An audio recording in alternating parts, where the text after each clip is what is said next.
Tonight, guys, we're going to be talking about off-market deals. I think Tez, this is your world, right? I like to think so. I like to think so. I wanted to tell you guys a story about one of the best off-market deals. And the reason it was a good off-market deal is because I didn't do it. And that's what you have to realize. Sometimes a deal's not a deal. This particular deal, it was in Stillwater. Stillwater's always been a hard market for us to break into. The owner was from Tulsa. They had it as a rental.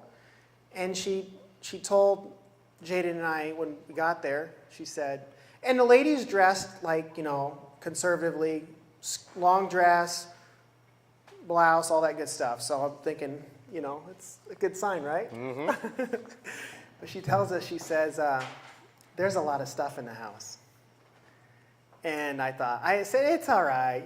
We buy off market all the time. It's all good. We open the door.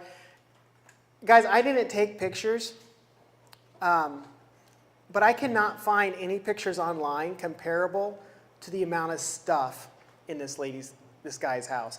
The guy was so embarrassed, he locked himself in the bathroom.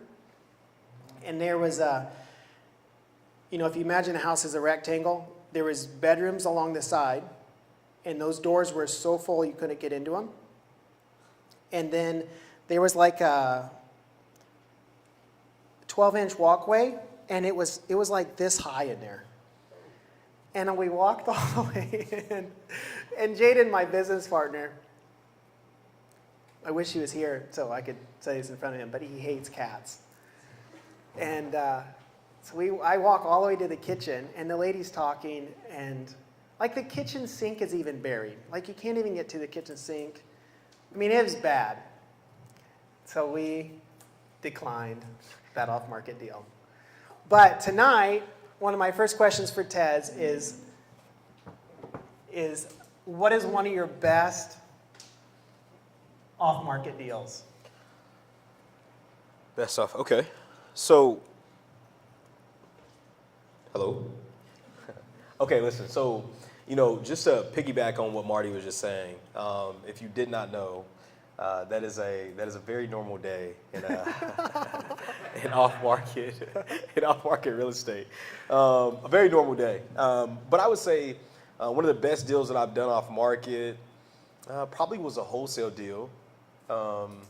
And I say it was the best because for a long time I could not wrap my head around not walking into a property to get it under contract. I could not wrap my head around the concept of getting a house under contract thousands of miles away and being able to wholesale it to a buyer and never seeing it. Like my old business partner and I really prided ourselves on relationships, okay? Our ability to go in and connect with the seller better than anybody. We always really prided ourselves on that. So our superpower, we feel like, was stripped away from us during COVID, right? When sellers did not want us in their house. So we had to figure things out. Like, it was one of the toughest periods in our business. Where's Zach at? Zach knows. Zach was with us, our lead property consultant, and we were trying to figure things out. I mean, I remember we were like officing out of my house because we couldn't go anywhere else, going upstairs in the house, and we put a whiteboard up there and we made it the war room. Remember that? And we were like, dude, what are we gonna do, right? So we come across this off-market deal in Orlando, of all places. We didn't know much about it. We just knew it wasn't a beach near it, right? So we're like, it's probably not. We didn't know much about Florida, so we're like, it's probably not, a deal that we could get. And the ARV was like 180 or something like that. It was a normal 3-2 crawl space house, siding on the exterior.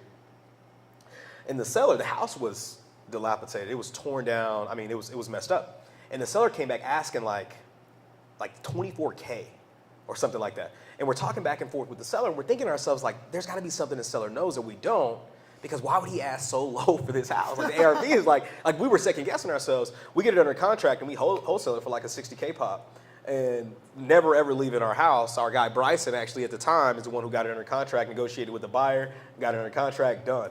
And it wasn't a good deal because we made 60 grand thousands of miles away. I mean, it added to it, right? But it was a great deal because it was proof of concept for us. It transformed the way we did a whole lot of things. We went from being somebody who felt like we had to be face-to-face to saying, okay, maybe we can lock deals up over the phone. And now my team and I, we lock up deals in other states often. So, yeah, that was the best deal. Do you think, Tez, it was the best deal because it was early on in your career, too? Don't you feel like those are more... Because you've done a $60,000 deal since then, right? Yes, I've done a six-figure deal since then. Yeah. Yeah. But, and maybe I'm wrong on that, but I feel like a lot of times some of our best stories are early on in our career. 100%. When our emotions, when we're more scared. Yeah. We're learning. Yep. And I kind of bring that out because there's some new people here, and early on it's hard and it's scary, but you might get a $60,000 check at the end of it. So it could definitely happen. But, you know, the biggest thing is you talk about it being early in the career and that being, you know, the thing that made it the most exciting is obviously timeline, proof of concept, not understanding. Yeah. But when you're in this for as long as, you know, I've been in it for 8 years this year and investing for 5 of those years, about 5.5 of those years. And it's like a lot of times I kind of grow it's gonna sound bad, but I kind of grow numb to the excitement that I had at first. You know what I mean? I was telling my team the other day, like I walk into a house, I can be just visiting a friend's house, and I start just dissecting it, right? Like I'm looking at the crown molding, I'm like, oh yeah, y'all need to do this, y'all need to do that. In my head, right? I'm like, this is bad, this backsplash is terrible. You know, so it takes away from the experience of being able to walk into a house and not think, what can I do to this house or remodel it and just enjoy what it looks like. I don't know if that's just me, but houses are just not as exciting. Now I'm looking for something a little bit they're greater. numbers. They're numbers now. That's it. And zip codes. Yeah. I looked at one today, and that's the same thing. It was just like 10,000, 5,000. No emotions. Yeah. No emotions. Like, oh, they want too much for this. Like, we can't make this work. What's the worst one you've ever done? Oof. Oh, it would be a house that the worst one I've ever done. It would be a house in the Paseo district. It would be a house in the Paseo district, and the reason why I'll never buy another house in the Paseo district. There was guidelines that I wasn't privy to. I didn't understand some things going into it. There was a hidden bedroom that we found that had a lot of work that needed to be done to it. And we were just very inexperienced when it came to what it actually takes to do a luxury flip. You understand what I'm saying? Like, you got to understand, we were talking about it earlier, you know, if you've done a flip in Midwest City or Dale City or somewhere where the ARV is $200,000 or less, and you think you're about to make a jump to a $500,000 house, you got a lot of things you need to learn. The contractors that did that $200,000 house probably not going to meet the needs that you need for a luxury flip. But there's a lot of things I didn't understand, and then getting, you know, city inspections and not being able to paint certain parts of the house, like all of those things really surprised me in the Paseo. And you got to know what you're doing. You know, it's kind of like a niche. It's like either you do it or you don't. I leave that to Nathan Cow and all the guys who know what they're doing. I don't. So that was the worst one because I lost a lot of money and a lot of time. I lost one of my best contractors at the time. Yeah. How much did you lose? Over $100,000. Ouch. Yeah.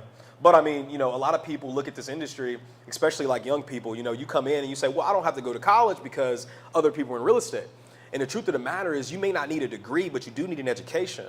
And when I lose money on a deal, I see it as me just getting a degree. I see it as me earning my doctorate at this point. You know what I mean?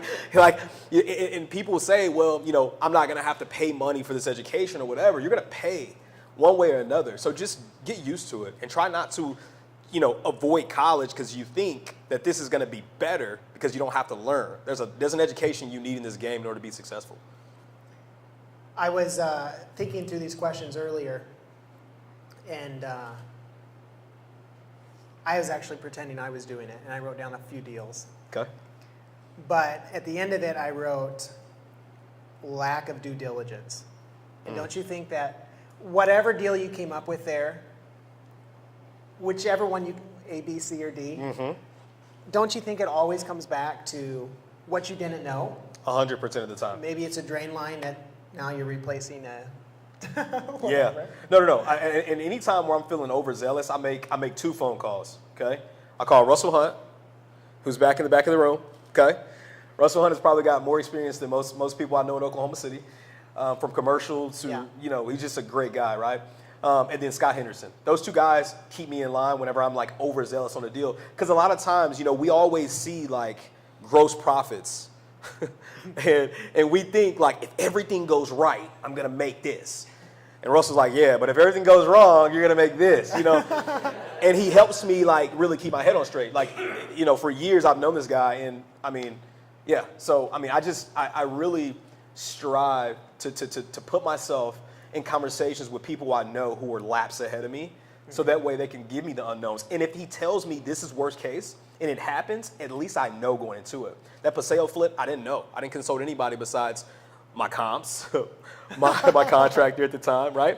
And, going into a flip, you need more than just a good contractor and comps. Although I know most people think that, but it's a whole lot more that goes into it, and you need to know before you get stuck with a bag.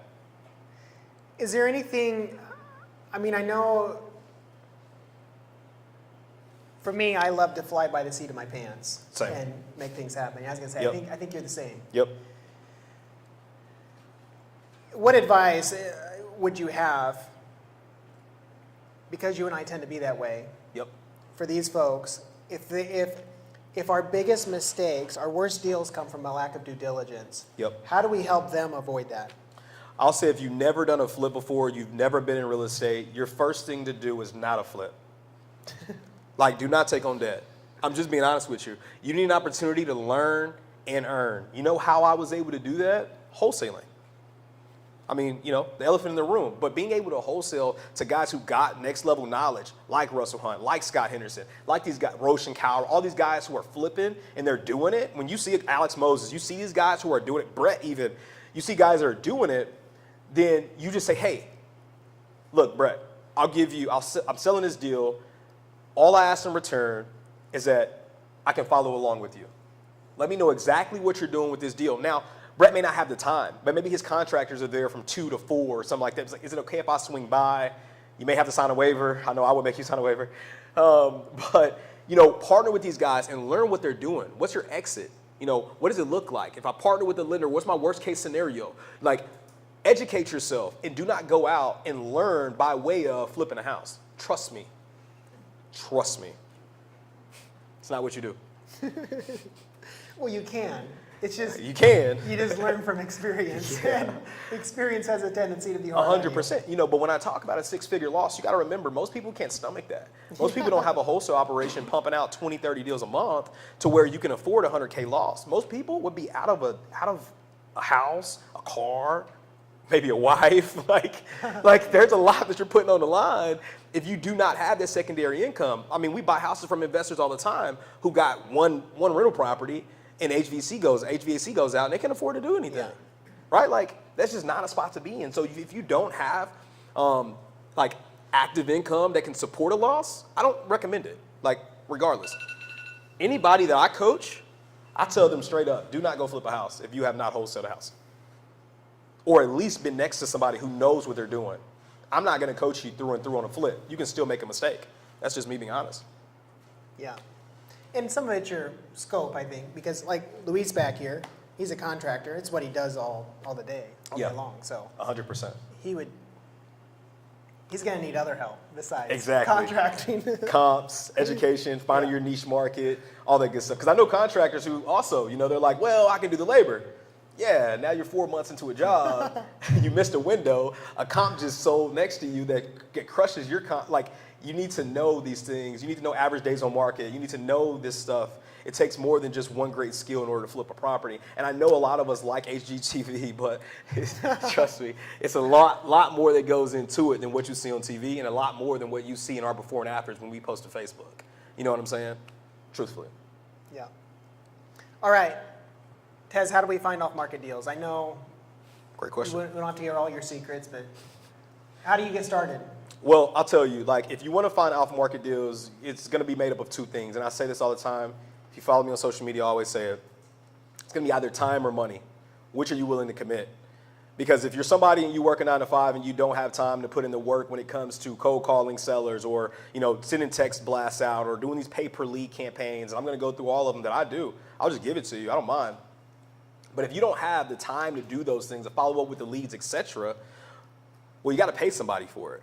And if you aren't willing to pay a cold caller or pay a VA or something like that, and you say you don't have the time, give up. You're not going to be successful. That's just the truth. You have to identify what you want and just pour it into it. I'm telling you, there's two things. So if you're somebody who don't have money, you got to identify a time window that you're willing to commit, right, without ever giving up, and go hard if you want to be successful in wholesaling, whatever you want to do. If you want to bring value to this industry, you have to be willing to commit time or money, okay?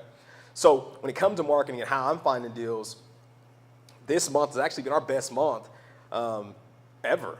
Like, even with my previous company, this month we have, how many deals we have locked up? 34 deals. Woo. Okay? Now, so for people who say, oh, hey, wholesaling's dead, or, can you actually do this, or can you make it happen? Absolutely. You need a lot more than just you. Truthfully, like, there's systems and processes, and we do everything. We do cold calling, we do direct mail, we do the texting, we do pay per lead, which a lot of people overlook pay per lead, because there's companies out there that if you don't have a PPC campaign, if you don't have texting, if you don't have cold callers, and you just want to buy leads, there's companies out there that'll run PPC ads for you, and you just buy the lead, like alley cart style. So, those companies like Lead Zulu, iSpeed a Lead, Motivated Seller Lead, I'm giving it to you right now. Like, this is things that took me, 5 to 6 years to understand. Today we tested an AI bot. That's insane. But there's a lot coming to this industry. Is that Nova? No. I was at that event last week. There was a Nova AI. Mm-hmm. There's a lot of AI bots out there. Crazy. Yeah, it is. 8,000 calls an hour. Yeah, well. And you can. We got one that does like 140K an hour. Maybe that's what it was. Yeah, it's like, maybe it's a minute. I don't remember. It was stupid. It's like 14 million. It's like 1.4 million a day. So we're gonna be able to touch every seller before y'all even get a chance. And for cheap. For cheap, yeah. In 15 minutes we generated 33 leads because our AI bot was talking to about like 500 people. And you can't, guys, the one I listen to, you can't tell. You cannot tell. You can hear the breathing, you can hear the sigh. I mean, AI sounds legit. Yeah. I got to tell y'all, just real quick, like, and pause, like, I want to give it up for Marty. Can we give it up for Marty real quick, please, for putting this together? I got to be honest, like, when y'all come to events of people who are actually still in the industry, like Marty, who is traveling to go out and get information and bring it back, and he's able to talk to it, those are the best events you want to be at, right? People who are still doing the things that you want to learn how to do, right? And Marty is one of those guys, so I want to thank you for having me come out, bro. Yeah, thanks. Yeah, absolutely. AI, he Lots of ways. mentioned paying for a lead. We did that like 3 weeks ago. I was with Jaden, and he's like, hey, I think I'm going to buy this lead. It's in Guthrie. We love Guthrie. And it's kind of like gambling. It is gambling. It's 100% gambling. It's a casino. It's a casino. I think it's $250, and he got all access for 2 hours. So we had 2 hours to try to lock it up before that lead went somewhere else. So he clicked send, called the guy, locked it up, and Let's go. I think we're going to make about $40,000. Let's go. That's but yeah, awesome. it doesn't always go that way. It And does we not. haven't closed. We actually haven't closed yet, but the numbers are there. Yeah. I mean, even if you make, $2,500 on it, it's a 10x return on your investment. Yeah. And that's one thing that happened to me the other day, because if you have enough tools in your tool belt, you're able to lock deals up. All 34 of those deals are not wholesales. I mean, we got some novations in there, some subject twos in there, right? Like some listings and all those things are compiled. But, I bought an iSpeed to lead. I said the company again, I really hope you got it. I bought this lead, and it cost me $352. It ended up needing to be a listing. I went out to the house. They were like, yeah, we don't want to. It ended up being a listing, but I'm going to make like $3,600 on it. So to me, it's a 10x return on my investment, right? So just have multiple tools in your tool belt as well. And sometimes they don't turn out. They don't turn out. But sometimes. that opening story I talked about, sometimes the best thing you can do is say no to them. 100%. 100%.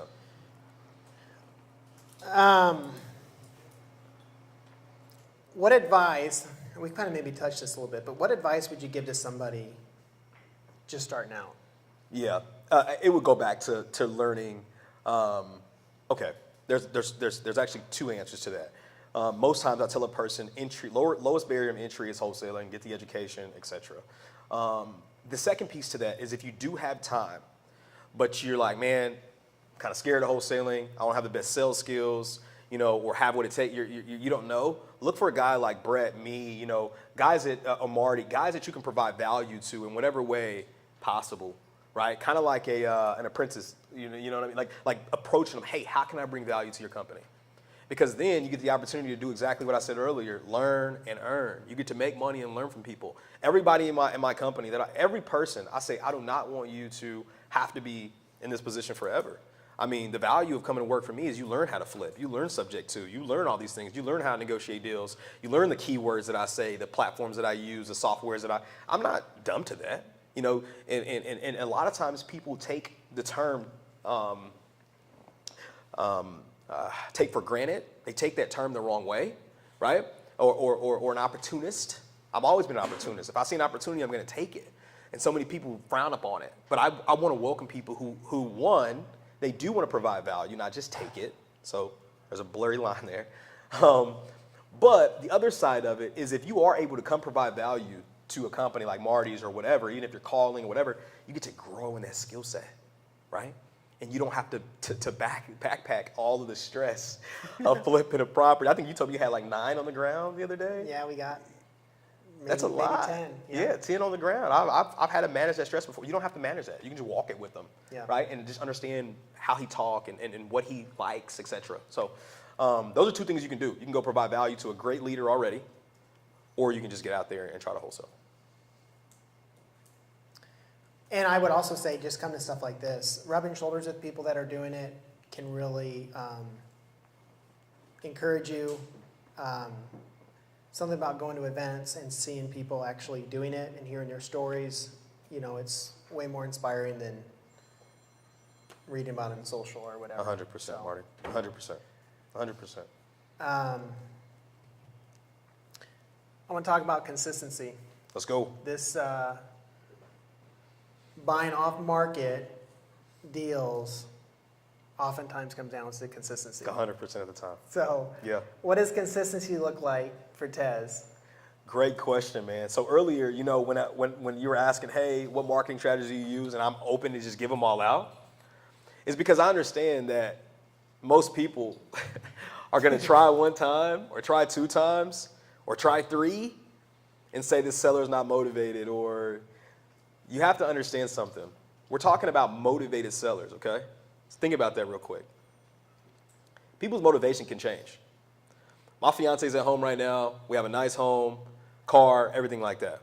Truth be told, if I died in a car accident on the way home, because it could happen, if I died, we would need to sell the house. She would need to sell the house. So if you called her right now in this moment, she would say, no, absolutely not. Tomorrow, it may be a different conversation. You understand what I'm saying? So consistency really pays off. I hate that Jonathan Giles is not here, but I had leads that I provided to a lot of my students at one of our events. And it was a lead sitting in our system that we were calling and she was saying no. 10 days after the event, he stuck with it. Her house burned down in those 10 days. Partially burned down. He wholesaled it and made $12K. I'm like, bro, I was calling that lead for like a year. But that happens. So most times people just give up too early. Not motivated today could change tomorrow. So you have to stay in front of them. So consistency to us, to be honest with you, what happens? How do we set it up? Well, when a lead comes in, we call 3 times back to back. They don't answer, call again. They don't answer, call again. They don't answer, call again. And it's an easy objection to overcome. Why are you blowing me up? Listen, Brett, I'm sorry that I'm blowing you up, but we're super competitive and we're really interested in buying your property. Can we talk about it? Easy. I mean, easy conversation. The person's like, oh, okay. Yeah, sure, right? So consistency is there, and then every 3 days we have a touch period. We're going to either text them or call them every 3 days for the first month, and after that, we're going to put them on a 2-week drip. So we're going to hit them every 2 weeks after that. And we're going to hit them for the rest of the time that they're in our system until they tell us to stop. It's funny you mentioned you call them back to back. Every time. I told my wife before, listen, Sometimes I know you called, but I don't know it's urgent. If it's urgent, call me twice. Yes, sir. 100%. Because if I'm talking to Tez Yeah, and she yeah. calls and I look down and I'm like, I'll call her in a little bit. But if she calls back, now it's code for us that it's urgent. But that's really true on cold calling. Yeah. For some reason, people feel, psychologically, they feel like this must be urgent. They called me right back. Mm-hmm. And I don't know that we've ever done 3 consistently, but 2 consistently, a lot of times you'll get that phone picked up. Mm-hmm. So, 100%. That's a great question. you know, when I was at your event, one of your speakers, I think he said, if we get a lead in our stuff, Mm-hmm. he said, we will call them every hour, 8 hours a day, for 3 weeks. And now that's what I thought, like, okay, that's consistency. That's consistency. But that's what separates a And lot he of said, people. we will lock it up. You won't get a chance at it because we will do the deal. we will get it. So. Yeah, I love it. I love it. So if you feel like you're calling too much, you ain't calling enough. But I would say, you know, we're talking real estate here, but consistency, you know, you guys are working out or doing something like that, something you really care about. If you're not consistent at it, you're not going to build those muscles. So consistency is really, I think, key to life, to be consistent about the right things. And if you're into wholesaling or buying a house or whatever, Ezekiel, my son right now, he's flipping a house. He's going to rent it with his buddies. But he's had to learn consistency with contractors. Yeah. and Yeah. following up. Uh-huh. And, you know, it's consistency, guys, is really just something you need to learn in this. Follow up, follow up, follow up. That's big, man. Hats off to you, man. Because there's a lot of contractors and people out there who would see someone young and try to, you know. Yeah, I know. I know, brother. I know. And you know, and you have a very kind voice, and you have a father who's very kind. So some people kind of take that for a weakness. So you being able to hold to your guns and just consistently get through this flip, man. I bet you're learning a lot. I am, man. Yeah. It won't change until you get like a beard or something. He probably needs to go home. Just paint one on. Nah, I won't even change then, bro. What is your best strategy for finding motivated sellers? My best strategy, man. So I was talking about this today. There is not a best one. It's all about Don't you think touch it's about points. who, though? Like, this might be the best for this person, but this might be the best for this person. And until you try those, you don't know, right? To me, it's touch points. Okay. You know, it's touch points. And yes to your question. Yes, 100%. Some people prefer texting, and some people prefer calling, and some people just go to your website, right? Yeah. It depends on the motivation of the seller. But I paint it as like touch points, right? So on average, what I found back in 2019, how long does it take for a person to make a decision? And this is going to sound weird to a lot of you, but is anybody like a Will Smith fan? Will Smith? Come on. Yeah. Y'all like Will Yeah. Smith. Everybody like Will Smith. How can you not like Will Smith, right? But the thing about Will Smith is it was a movie called Focus. Does anybody watch that movie with Will Smith? Focus? Great movie. Okay, it's about like, it's gonna sound crazy, but this movie inspired our marketing. Zach knows this.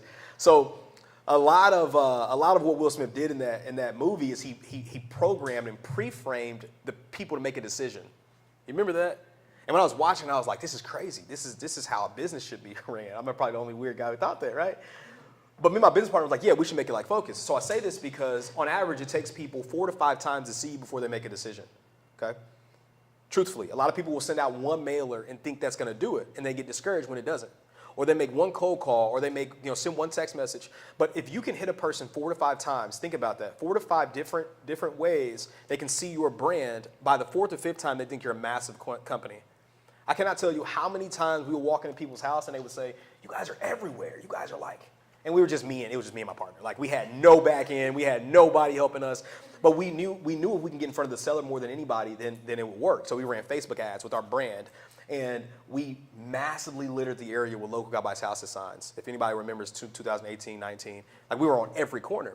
But it wasn't because we wanted to lead from that. It's because we wanted to lead from maybe a cold call when we say our company name, or when they see a Facebook ad, right? So it's all about pre-framing. So every time I get a house under contract, it's important If I'm flipping, I have my brand, my face, everything there, right? You see me on social media all the time. It's because I want the decision to be easier when the seller sees me for the 4th or 5th time. I know that sounds crazy, but we text, we cold call, we do Facebook, we do it all because we want the decision to be easier when they do make, because they're not going to make a decision to the 4th or 5th time. That's just the truth. And I would also add, I guess, maybe to that, some of your best off-market deals you ever do will be with friends and family. And that's because they already know. And they know they want to do you good, or they're familiar with you enough. I know if I were to, Jade and I were actually discussing this, what was our best deal? And we ran through a few. But they were always friends and family. They were people that knew him or knew me, and we were verified already, you know. And I like that. yeah, it was a good for you there. Good pun right there. Yeah, nice. Nice segue. But yeah, we were verified, and because we were verified, they were willing to work with us on our terms much more than somebody that they don't know who's calling them out of the blue. Yes, they're still motivated to sell. And that would be something else I would add to this, guys. Put yourself out there. Gary Keller actually talks about it in his book. His neighbor sold his house because he didn't know Gary was a realtor. And had Gary put himself out there, I mean, he was good friends with his neighbor, but he never told him what he did. So you got to put yourself out there. And I would say when you do that, some of your best deals will come from your circle of influence because to them you are verified. You don't have to do the deep spending money to make them believe in you. Trust you. Yeah. Good point. Good point. Talk to more people. Yeah. I'm kind of pulling some questions off of people when registered some stuff. Sure. Here's a question. What is a reasonable cost per lead when running PPC for wholesaling or novations? Oof. It's really hard, isn't it? Well, yeah, it's really hard. I would say cost per lead, somewhere around $300. I think that's reasonable. Yeah. Now, if you say cost per contract, that's higher. Or cost That's per higher. close. Cost per close, we're talking like $1,000. You know, like maybe $1,200. It's tough, guys. Yeah, it takes it's money. tough. It takes money. You gotta close. Yeah, you have to. And you have to intentionally listen. This is a side note. Every dollar you make in real estate, in wholesaling and take 25%, put it back, okay, for marketing. Your taxes, figure that out. I'm not a tax professional, okay? But what I am is I'm somebody who has scaled 2 7-figure investment businesses. I'm on my 2nd one right now. And what I know is that we intentionally put money back for marketing. Like right now, all the money we're making right now, ask my team, I'm offloading so much because I know October, November, December, everybody's gonna hit the brakes. And I'm gonna be in a position to still spend $10,000, $15,000 a month to take up all the market share that they lost. My business partner and I, back during COVID, when we had that tough conversation, we had to say, okay, do we let up off the gas right now? Because we don't know where our next meal is coming from. And we made the decision, we prayed about it, and we said, no, we're going to go all in right now because everybody else is pulling back. If you read the book by Grant Cardone, Sell or Be Sold, has anyone read that book? Perfect. When you were talking, I was totally thinking that, that's where it came from. I'm driving home, and he's giving the story about how he door knocked all these houses and how he went harder when other people pull back. Because there's a lot of reasons. I'm not going to get analytical, but listen to me. If you are prepared for winter, every realtor's on vacation. Every investor is in Cabo or Mexico or whatever.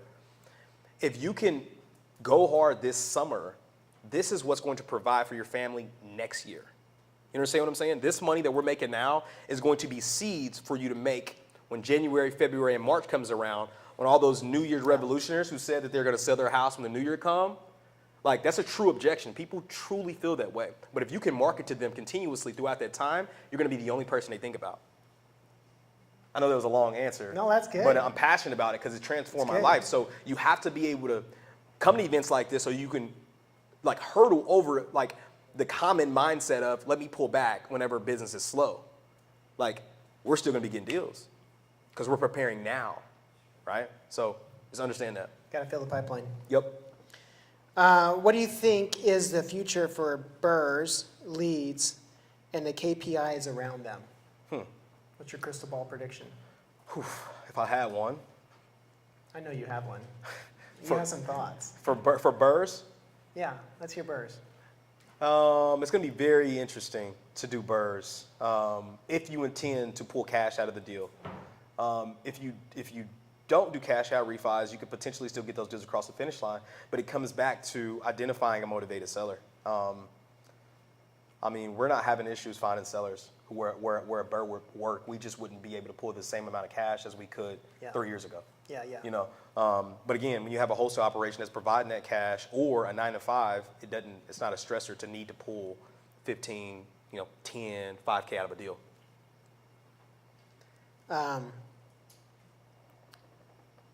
So I think it's going to be really tough to find burrs. I think it's going to be really, really hard. I'm sorry to answer that. Yeah, it's going to be really tough. Unless you got your own capital, right? And that's just because costs are going up, right? Costs are going up. Interest rates are up. I don't know if interest rates are going to go down. I know a lot of us are optimistic about it, but I think they're going to continuously go up, just being honest. And we'll kind of see where it goes. But, yeah, that's my opinion. It's interesting, too. Typically, houses appreciate, we like to use a 1% rule, but typically houses appreciate faster than rents go up. I should find it again. I know Callan has seen it, but probably 6 months ago on a Sunday afternoon, I just Googled it. I wrote 1940, 1950, 1960, all the way to 2020. First column. Second column was medium house price. And I just did a Google search on America, and then I did rents, and then I wrote U.S. dollar. Because a lot of people say, well, the house doesn't go up, the dollar goes down. What do you guys think in 1940 you could buy a house for? How much? $20,000. It's $2,900. Rents were, if I remember right, it was $37. You could rent a house for. If you looked at that chart, and it's not exact, but roughly every 20 years, the house would triple in value and rents would double. And you could see that flow almost within, the dollar amounts get bigger, but you could see that. But that's something I would say, that's part of our problem right now with it is our rents aren't catching up with our valuation, right? So it's hard to have that cash flow. Russell back here can tell you guys stories about having lots of 2% deals where he was buying houses for $15,000 and renting them out for $300 a month. And dang, Russ. But that'd be a 2% deal. Well, it's really hard to get. And I think in that Millionaire Real Estate Investor book, he talks about the average deal is 0.81, so not even a full percent. We like to say the 1% rule, but really it's 0.81. So I think that's part of our problem. I think is rents aren't going up as quick as appreciation. Yeah. Even in Oklahoma City. Yeah, I'm doing. We're really heavily looking at subject twos. And why is that? Interest rates, cash flow, exit. Actually, called Russell about subject twos. Remember that, Russ? We talked for like an hour.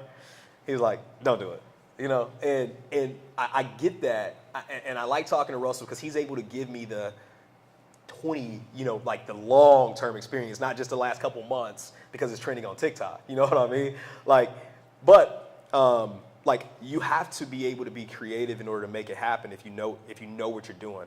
I would urge you to not just try a subject to without education. There's a lot of documentation, a lot of ways you can be screwed. There's a lot of ways where you can really drop the ball. So don't take this as me saying, forget rentals, just go buy sub twos. Like that's not this. Like you still need an education on that. But yeah, we're buying sub twos because we just bought one in Del City, which is a really, really good deal. So there's opportunity in sub two. A lot of sub opportunity. two, I think. Yep. If you do your due diligence. If you know what you're doing. Beforehand and you set things up properly. Yep. And you don't learn as you go. Don't learn as you go. You learn as you go. Do on sale clause. Other things. Yes. Do on sale, insurance, back payments that the owner didn't tell you about. Remember that one? It could go south. I had a brilliant idea. No title company would close an FHA, Russell, cover your ears on this one.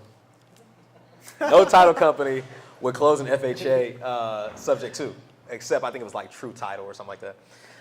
So I was like, you know what? Don't worry about it. I'll get my real estate attorney. We'll do a title search on it. Make sure there's no liens against the property. I'll get a mobile notary, come by my office, and we'll just close it here.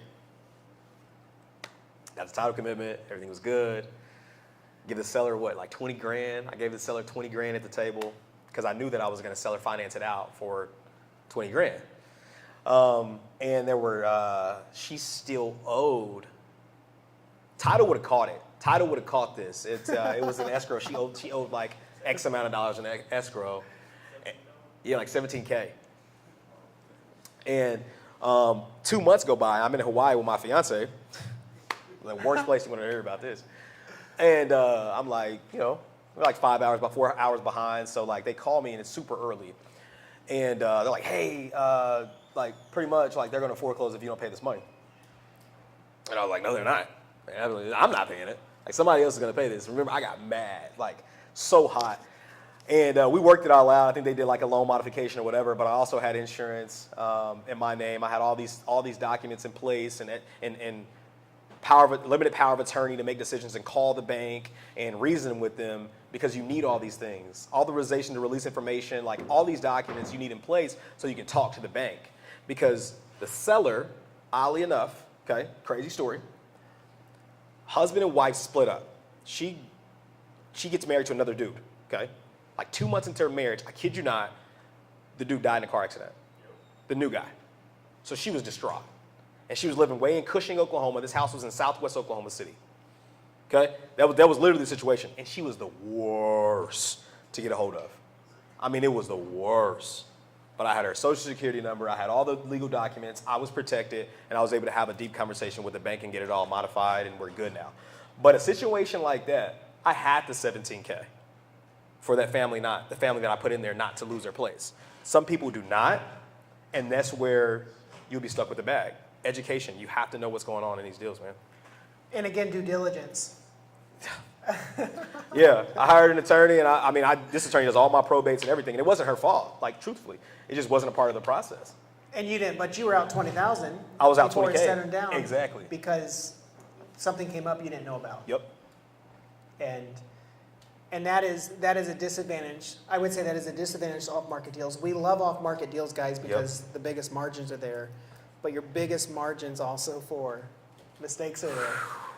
And when you buy off the MLS, a lot of times you can really eliminate so many of those mistakes. Absolutely. By using the proper channels. Yes.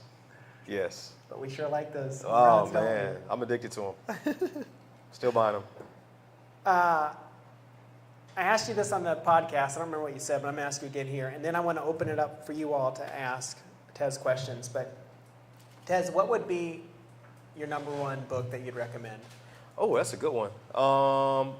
That's tough because it really depends on where you are like in your journey. Dang it. Okay. All right. Cool. All right. Let's scoot away from you real quick. It really depends on where you are in your journey, right? This is what I'll tell you to do. If you can identify a place in your life where you are terrible, like in terms of leadership, financing, real estate, wherever you're terrible, seek out the top 3 books and read all 3 of them. That's the best advice I got. Because a lot of times we read these self-help books and we burn so much time learning a book that somebody referred, and it may not even be what you need in that season of your life. Identify what you need and find the best books there. And I got that advice from Patrick Bet-David. There's a book called Choose Your Enemies Wisely by Patrick Bet-David, which is a great book. But I'm on that. Like I need the leadership. I need to understand how to lead teams and organization and build it and scale it. So I'm listening to scaling books from people who scale, companies. So it really depends on where you are at this season in your life. If right now you're trying to understand how to get motivation and how money works and things like that, obviously, Rich Dad, Poor Dad, or Increasing Your Financial IQ, right? By Robert Kiyosaki, Increase Your Financial IQ. If you need to understand more about money, if you need to understand about self-help or what to do next, or how to deal with adversity, I would say choose Your Next 5 Moves by Patrick Bet-David, right? So depending on what skill set you need, I'm sorry, I know it's a big answer, But This is good. Keep going. I think that most people, I'll say a book, and then they'll have an entire list of books, and they'll never do anything with it because they don't know what's going to help them. Or maybe they start one, and they're like, this is stupid, or nah, and they never, because it's not fitting what you need right now. It's not going to catch you where you need to catch you in your life, if that makes sense. So identify what skill sets you need, seek out 3 of the best books, and read every last one of them. That good? That's good. Love it. How about you guys? What kind of questions you got? Not everybody at once. What you guys at? You posted something on Facebook that resonates with me and a lot of other folks, I'm sure. You had posted something about how to stay focused and run your race because fear of comparison, or not fear of comparison, but comparing and things like that. Yep. What keeps you solid on with dealing with so many different range of folks? Prayer and heavy time in my Bible, because a lot of times the answers that I seek in the world are already there in the Bible, to be honest, and a lot of the battles that I face are already there. But truthfully, like, I had a moment, I have Bible plans every day. Me and my fiance, we share them. Like, she'll pick one and I'll pick one, and we go back and forth with our Bible plans. And it was about getting your time back, right? And the author was talking about comparison. And I was like, wow, boom, that's exactly where I am right now. One of the things that I struggle with is I never feel like I'm doing enough, right? I never feel like I'm doing enough because of what I come from. I feel like there's so much more that I can give. And when I hop on social Because media, you're not. I'm just kidding. when I hop on social media and I see guys like Grant Cardone or all these guys that are crushing it on another level, it shows me that it's possible, which is a double-edged sword, because I feel like I should have it already. I feel like I have enough resources and people that I know that I can leverage and be there. But I have to remember sometimes that those people didn't get there overnight, right? Mm-hmm. And they made mistakes and they had pitfalls and things like that. I psych myself out, but like, should I move to Florida, right? Or should I move to Texas, a market where there's more? So there's all these just beliefs that I try to fight with every day, man. It's, we know not all thoughts are ours. Some come from the enemy, and those thoughts are the ones I wrestle with a lot. Thank you. Yes, sir. Pass it to the next one. Yeah, what else you guys got? Anybody got a question? Here you go, Mark. So my question would be, is this what you love? A lot of people ask, like, if there was anything you could do in this world, you would do it for free, regardless of money. Would you say real estate is that for you? And if so, like, which part of that really gives you the most fulfillment? Brother, that is a great question. I'm so happy you asked that. If you asked me that 5 years ago, I would say yes. What I'm learning now is I enjoy business. I enjoy business development. I enjoy coming into a business and setting systems up and putting people in place and leaving it. That's my passion. And next to that is speaking, right? Getting in front of people, motivating them, inspiring them, things like that. If I could speak for the rest of my life and get paid what I get paid in real estate, I'll never do anything else, truthfully. I see real estate as a vehicle at this stage of my life. It's going to get me to where I want to be. Great question, bro. Yeah.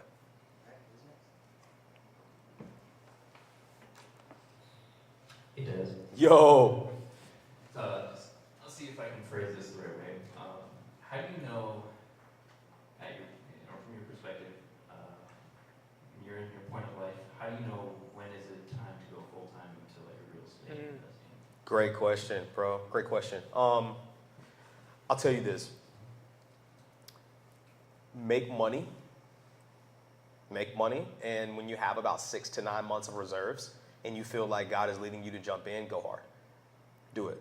But in your part-time, don't think that you can't do anything in your downtime now. I think most people say, my job is in the way. There's a whole lot you can do, especially if you're making a decent amount of money at your job and you can hire somebody for $5 an hour to make calls. Find out if it's for you. Because just because real estate has gotten me to where I am now doesn't mean it's going to get you there. And that's what a lot of people have to realize about this industry. I know we like to put a one-size-fit-all on this industry, but it's truthfully not. That's why you have so many landlords who get in, they have 1 or 2 houses, and then they never do it again. Because it's not for everybody. You have to know how to stomach stress. You have to know how to rely on God for resources sometimes when you don't know where they're coming from. Like, you have to have that like childlike faith. And if you don't, right, then you gotta find something that's not as stressful. Because I can make it look good all day, brother, but I take losses. I spend a lot of money some months where deals don't come in. You know, some people can't stomach that. It's not just from affordability, it's like a mindset. It could ruin a lot of other things going on in your life. So I think what you have to do is you have to identify if it's for you, one, by way of doing it part-time or going around other people, like events like this, right? Two, make sure you have enough money for a rainy day, because it's gonna come. Awesome. Appreciate you. Yes, sir. What else y'all got? Okay, look, since nobody asked, I'm gonna tell you. If you wanna know how we're able to almost, if the deal works, if the numbers work, more than likely we're gonna get the deal. It's because it's endless amounts of sales training. If you do not have a sales background, do not think you're gonna beat me when it comes to wholesaling. If you don't have the ability to connect with people, don't think you're gonna beat me or my team in sales. You know why? Because every day we role play. It's not because I'm better than you, or well, I guess it is that, but it's not because you're a bad person. I should go personal. But I've been in sales for over a decade. So when it comes to objections that may stump you, it's just another day in the park for me, right? I have 3 to 4 answers that I go to. What I realize in real estate and wholesaling is that it's always a certain box of situations, right? Like, so when it comes to providing a solution, I've already provided that solution before. I know what's gonna work. I was over here talking on the phone for 10 minutes to somebody about a subject to house, and he was like, well, what's gonna happen if you stop making the payment? Boom, gotcha. What else you wanna know? That'll stump some people like, well, I don't know. And you'll probably let that lead just go. I know what to say. Okay, so like, what's this line in the agreement? I know what to say. I've got my reps in. So if you can do anything, I would tell you, do some sales training. Do it with your friends, do it in the mirror, like figure out what face you like to make. Like I'm telling you, that's the skill that's gonna take you a lot further than anything. Nathan, are you ready? Yeah. Let's do it. Okay, look, Nathan is a coaching student in my community, and something that we pride ourselves on is role playing, right, Nathan? Yes, sir. Okay, so what we're gonna do real quick is we're gonna do a quick role play. Nobody knew this was gonna happen. Nathan knew. Obviously, I walked up to him, so he may be a little. Let's go, Nathan. I want you to be the buyer. I'm gonna be the seller. Okay. Let's try this. You ready? Ready. Hello. Hey, Tez. How you doing? My name's Nathan. I'm doing amazing, brother. I'm doing amazing. Who's this? Nathan? Yes, sir. My name's Nathan. Okay. I hope I'm not interrupting the day with you, but I got a quick question for you. Looking to see if you're selling that property over on 123 Main Street. I thought about it. Okay. I'm looking. It's okay. Look. Turned it around. Yeah. Here's the cool thing. Okay. If there's one win from this, here's it is. Nathan got on the phone and he pretended I was a friend. Okay. He didn't say, "Hey, is this Tez Arbertha over at 123 Main Street?" That's a bill collector and they get hung up on. Right? Am I right? When he said, "Hey, Tez," okay, this is somebody who may know me. So let's engage, let's have a conversation. What you want to do is you want to be able to keep the seller on the phone for at least those first 2-3 seconds. Like, and the way you do it is by being a friend. So Nathan, congrats, bro. Yes, sir. Let's go. So you're looking to sell that house because it's great because I'm looking to buy a house in the area. Awesome. So do you have like maybe 10 minutes or so that we could talk about the property itself and maybe answer some questions about it? Man, I got like 5. I'll do my best. So, could you tell me, while I look this up on my computer here, could you tell me a little bit about the property? Absolutely. It's a 3-2. You guys call me all the time, so I know what I'm going to say. It's got a new HVAC. It's got a roof. It's a nice bathroom. I've updated everything. Okay. I want a little more detail on that, but let's just start from the outside here. You said you got a roof. I love it. The old roof, right? But can you tell me how old that roof is? Sure. I'll replace it in 2018. 2018? Okay, so not too much money. Alright, so let's work our way inside, bathrooms, kitchen. Have you done any like recent updates there? No. No updates recent. Nope. All original. All the original. Let's look at the big ticket items. Like the utilities like HVAC, water heater. How about those? Like age of those? Yeah, I updated all those last year. Replace them all last Yep. year? No Mhm. kidding. All right. So, I mean, if we were, I know you say you make it, right? But if we were to come to a deal today, what are you looking to get out of this property? About $150,000. 150,000? Yep. Can I ask where you get that number from? Yeah, my buddy down the street sold his house for $150,000. Like government lending? Okay, cool. Yeah, he sold a house down the street, and yep. Okay, awesome. I mean, if are you flexible at all with that price at all, or is that kind of like a set in stone price with it? Set in stone. Set in stone, all right. No problem. I mean, okay. And not saying I'm your buyer or anything like that, because I love buying houses there, but can't buy every single one I look at, right? Yep. But if I were to make something happen, like what's your timeline looking to close this property? ASAP. I'm sorry, what was it? ASAP, as soon as possible. As soon as possible. All right. We can do that. As soon as possible.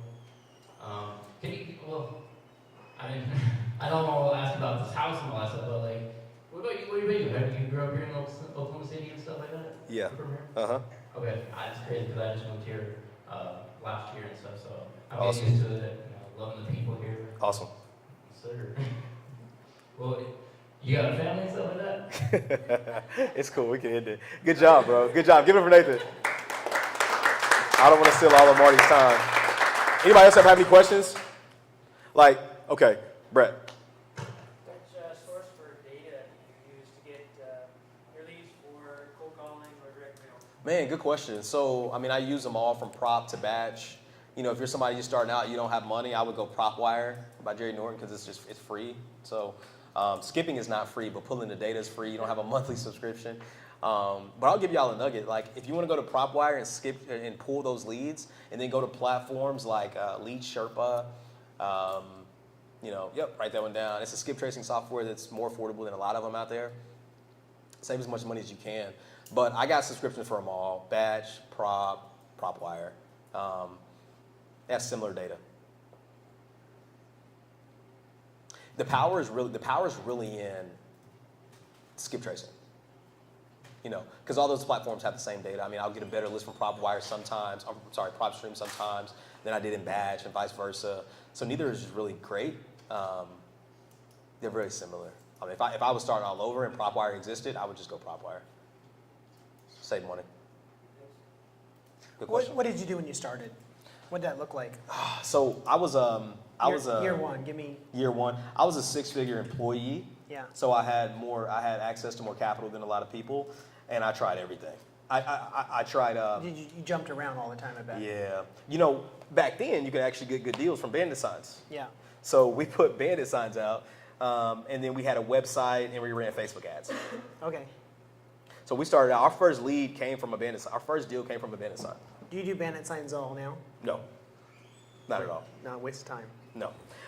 I think the only time you do bandit signs is if you lock a deal up in a neighborhood and you put it on the entrance and like around the entrances of the neighborhood and in the front yard so people can, again, another touch point, right? They can see it. So then you do something called list stacking.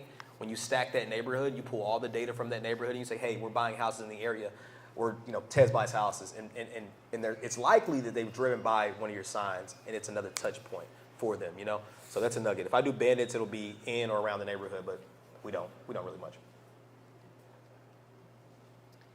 You guys got other questions? What's your most profitable leads? Oof. Probate, divorce, which one is the biggest margin? The one who answered the phone, the ones that signed the agreement, man. Like, I'll tell you, probate is the most profitable, but you gotta wait. I was gonna say it's because it's the biggest problem. Yep, you gotta wait, and it takes a while. What's up, dude? Hey, question. So, how long, when you decide to go like real estate, how long took you to get the first deal? 6 months. 6 months. My first deal came in 6 months. I tell everybody that. I got students who, their first week they got a 10K pop, but personally, and more people, it takes them a while, man. Yeah, but I'm sorry. One big thing you got to do, Luis, right? One big thing I always illustrate with my team is I draw like a mountain. They know this mountain thing. They're gonna laugh. I draw a mountain on the board. My drawing sucks, so try to imagine that, right? So I draw like a straight line. And I put like a ball there. And I say it's like a stick man or woman there pushing the ball. And the way I see wholesaling and investing in marketing specifically is its momentum.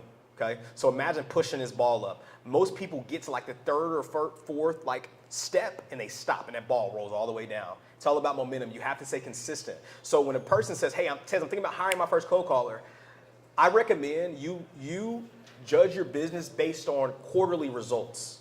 Okay, so look back 90 days and see how cold calling worked out for you. Don't try it for 2 weeks or a month and say cold calling doesn't work. You have to be able to stomach 3 months. So don't start it if you can't afford to lose the money it's going to take up front for 3 months, right? Because I'm not the one to tell you, go out and spend thousands of dollars, hire a cold caller, in 30 days we'll have a deal. It's just not realistic for most people. Because what do we know about cold call leads and texting leads? You have to chase them. Like none of them are going to say yes over the phone. I don't care what you see on social media. It's not going to happen. Like you have to chase those people because guess what? All of us are. All of us are. So you have to stay consistent and follow up. So if right now you're like, man, I'm trying and it's just not happening, dude, I hope you're not texting and then calling and then, doing all these different things. Pick a lead strategy, stick with it, get that ball up at the top of the hill, it'll come down and all the deals just start coming in. The other thing I would add is it may take 3 months to get the deal, but it may take 3 more months to close that deal. Amen. Because a lot of times a wholesale lead is a problem. Mm-hmm. And the reason we can do it off market is because it won't be good on market. And so there's a bigger problem to fix.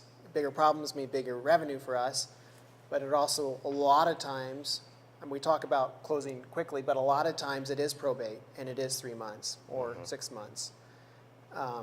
So that's something else in regards to the pipeline and money out there. Sometimes it takes longer to close than you would think it should. We talk about cash offers and close in a week, but that isn't necessarily normal either. It's not. Most people need 30 days to move anyway.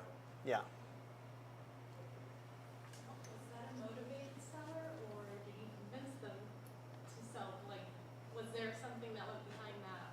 Because, okay, so at the beginning of your call. Role play, yep. Role play, there you go. Yes, ma'am. You mentioned you weren't interested in selling. Now, are there things that one can say to convince you or to become interested in selling your home? No. No. No. If a person don't want to sell, like this is the biggest thing, and I'm glad he went back to it, but I don't talk about the house until I talk about motivation. Yeah. I need to know motivation. I need to know why you're selling. Because if you say, oh, you just called me, I'm not going to spend 20 minutes talking to you. I don't recommend anybody on my team does, right? Like it just doesn't make sense. Oh, I just want to know, okay, well, I'm going to find out. Like I just want to know what the house is worth. All right, bud, hey, I'm here to buy a house. I hope you're here to sell one. It doesn't sound like it. Like you have to be real with them, but no, you can't convince somebody who don't want to sell. It's like a motivation scale. And I talk to my team about this too. It's like, look, 1 to 10, where are you at on the motivation level? And you're going to be able to understand it in the conversation. But if they're like a 3, like right now I'm like a 3. There's nothing you can tell me to sell my house. And oftentimes what you see with those people is they'll say, give me $500,000 for a $125,000 house, right? Like those are not motivated sellers. So the answer is no.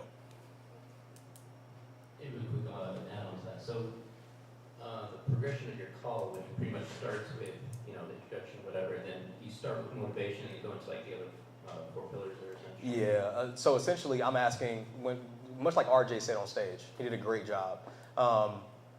But I'm opening up, hey, Nathan, how you doing, man? Hey, depending on how the lead came in is going to determine what I say next. So if it's a website lead, I'm going to talk about that. But if it's just a cold call lead, most times I'm not cold calling. Like 100% of the time, I'm not cold calling. But when I'm following up, it's like, hey, Nathan, you talked to a member of my team about selling your property? Yeah, I did. Awesome, man. Tell me what's going on. All right, tell me what's going on.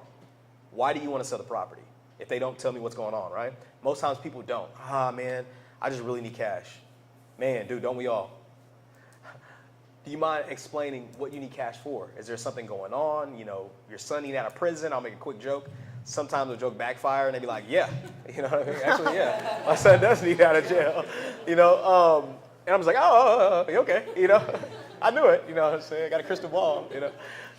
But no, seriously, like I'm getting motivation. I want to understand what the motivation is, because not only is that going to help me understand where they are on that scale, it's going to help me close the deal. Motivation is what's going to close it, not price. So many investors come in and they think it's price. If you make it about price, the seller's going to make it about price. What does that mean? The moment that Marty walks in and offer more money than me, because I just left, he's going to get the deal, not me. I make it about relationship. We don't close deals, we close relationships. So when I'm talking to a seller, I want to identify what's going on, because that's what's going to get them to close. Example, I'm on the phone with Brett. Brett says, actually, I don't want to use Brett because he's my friend. Let's just say Carl. Just throw a name out there. Sorry if there's any Carls in the room.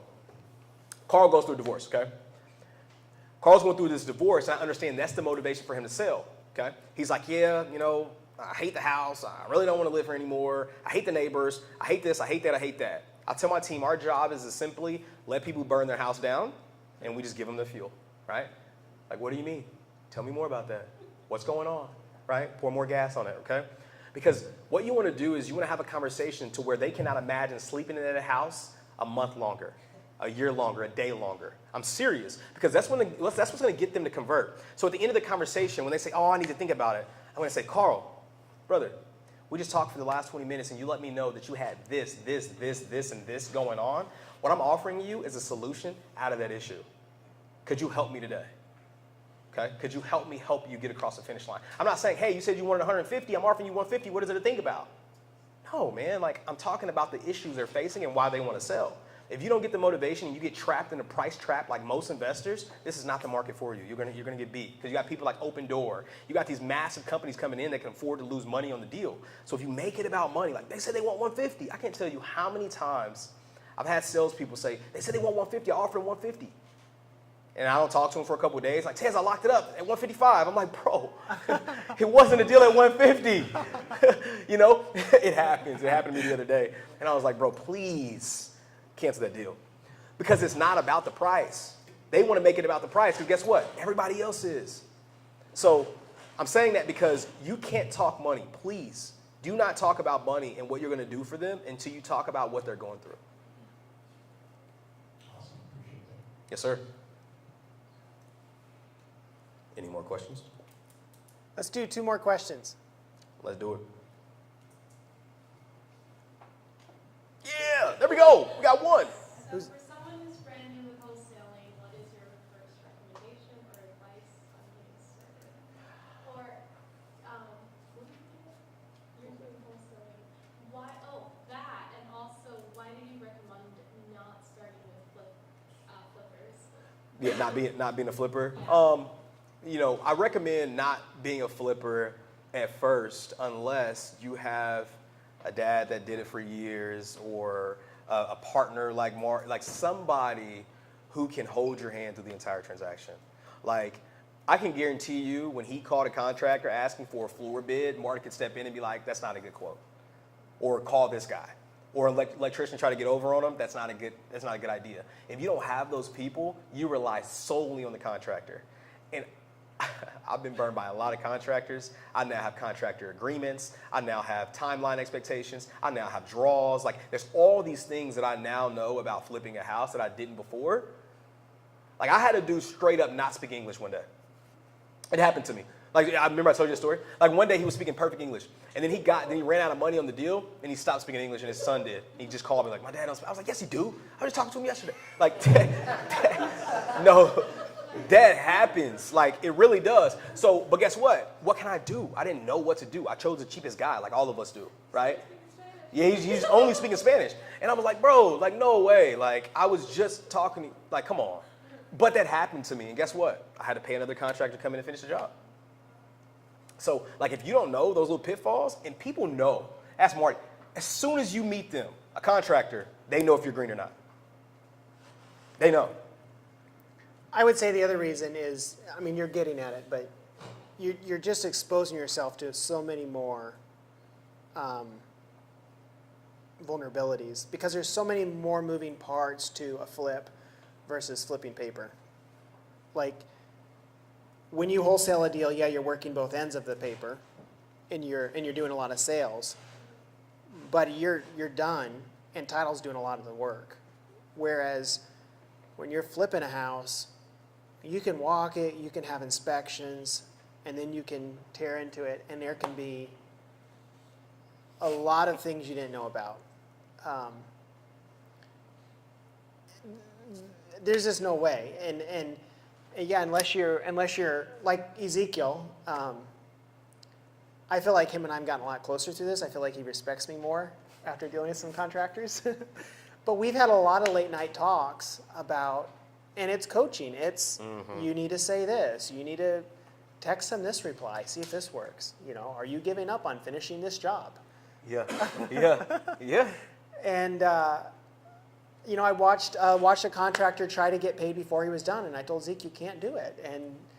And the guy was giving him every excuse, and Ezekiel was, you know, he's 18 years old, trying to do what Dad's telling him, his mentor's telling him, but his contractor's begging and pleading, and Ezekiel is, I mean, he was upset. He was pacing and pacing and pacing. No, I will not, I will not, I will not, I will not.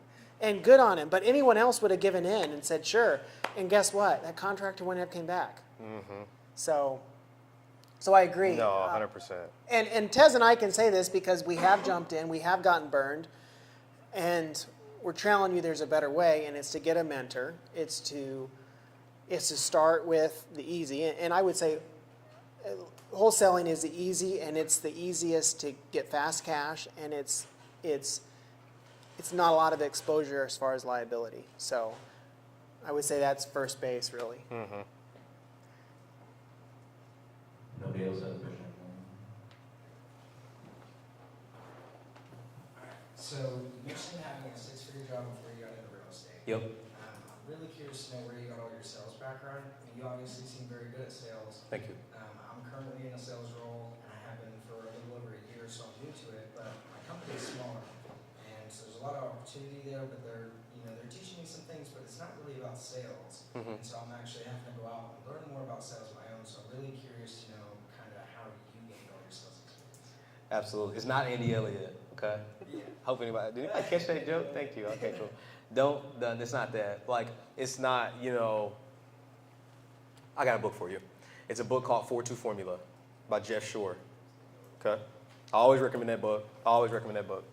Jeff Shore, okay? It's a 4-2 Formula by Jeff Shore.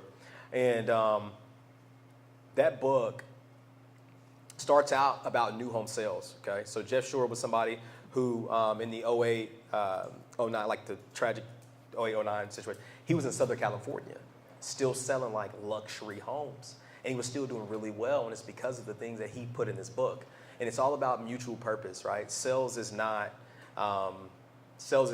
you win or I win. It's about mutual purpose, right? So when I talked about motivation, you remember when I said at the end I close them with it? It's because it's mutual purpose. Truthfully, I want to buy the property. You want to solve a problem. It's not somebody winning and somebody losing. You understand? It's a value exchange. That's what sales is. So like my sales background came from trial. Like honestly, I was just good at articulating myself and talking to people and things like that. But I was like most people who talk a lot. Most people who talk a lot, they always say this. This is how I know a good salesperson. Are you good at sales? Yeah, I love talking to people. Okay, we all do. So oftentimes I had no direction with the conversation. So I'll talk to you for an hour about how great you are at fishing and how my dad likes to fish. And by the time the conversation's over, you haven't made a decision. You just know that I like fishing because I like to talk, right? But if I have a direction with the conversation, it's kind of like a start and finish standpoint. So imagine a line here. I do this with my team as well. Conversation, most people want to go start to close. You want to sell? I want to buy, close. It doesn't go that way. Oftentimes they go, I like to talk about fishing. You got to bring it back down saying, okay, what about this house? And it goes down and saying, oh, I like my boat. Okay, awesome. What about this house? Right? So you have to understand the direction of a conversation to have an intentional conversation. In 15 minutes, I can get more information than most people in an hour because I know what questions to ask and I know how to take it back to the conversation. So to the topic. The 4-2 formula is going to give you a great backbone with mutual purpose and understanding what people need in a conversation versus what you want from them, okay? That's the biggest key. Second to that book, Never Split the Difference by Chris Voss. You already read that one? It's a great book. Never Split the Difference, okay? Chris Voss was a hostage negotiator for the FBI. You know the story.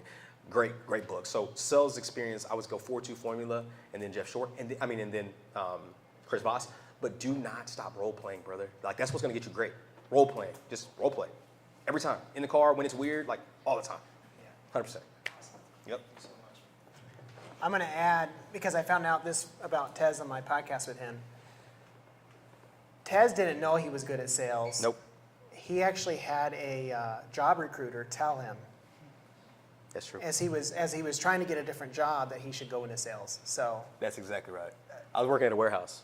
he was working in a Yeah. warehouse, and the guy told him, you need to go into sales. It did happen. Rich was his name. I never forget Rich. I just thought everybody talked like me. Like I just thought everybody had conversations like this. I had no idea that it was something special about your ability to communicate. It's truly a gift because I'm able to articulate myself and speak to where people can understand. And that's a gift. You have to be able to, but it's like a muscle. You have to be able to exercise it. Yeah. But it can be learned. Like, Yes, it can. he's gifted and he's got it, but that doesn't mean anyone in this room can't pick it up. In the book Pitch Anything by Warren Clef, he talks about that. He does pitches, and there was another guy he pitches to, and the guy at the end of the presentation says, forget the product, I want you to come work for me. And he said, what did you just do to me? And he said, well, I did this, this, and this. The guy in the room was great at pitching a deal. He was great at sales. But what Orrin did is Orrin used a formula of sales and of pitching to get the guy to listen. And so it absolutely is. I mean, nothing against Tez. I mean, he's very gifted at it. But anyone in this room can learn it if you'll apply yourself to it. Do the role play, read the books, and surround yourself with other people in sales. And guys, we're in sales our whole life. I mean, you don't think you are. You got to sell to your spouse. You got to sell to your kids. I mean, kids are the best salespeople. How many Yeah. times you talk about the 4, 5, 6 touches? I mean, that's what kids do. Dad, now can I? Dad, now? Dad, and finally you're like, yeah, fine, whatever, right? But Closed. it's the 7 touches. Yeah. So, Yeah, kids but we're going to closing. use sales our whole life. So why not read 424? I just pulled it up. When he said that, I pulled it up on my Audible. I added it. So we're all going to be in sales our whole life. So learn it. And whether you're asking for a raise or something from your spouse or from your kid or whatever. So Yeah. got one more question back there. No, I just wanted you to repeat, what's the last title of the book and the author, please, that you just said about the sales pitch? 424. Oh, No, she's talking about Pitch Anything by Orrin Clef. Okay, Super fun book to listen to. thank you. Guys, I'm going to open it up for you guys just to walk around and network and talk and exchange some numbers. Let's give Tez a round of applause.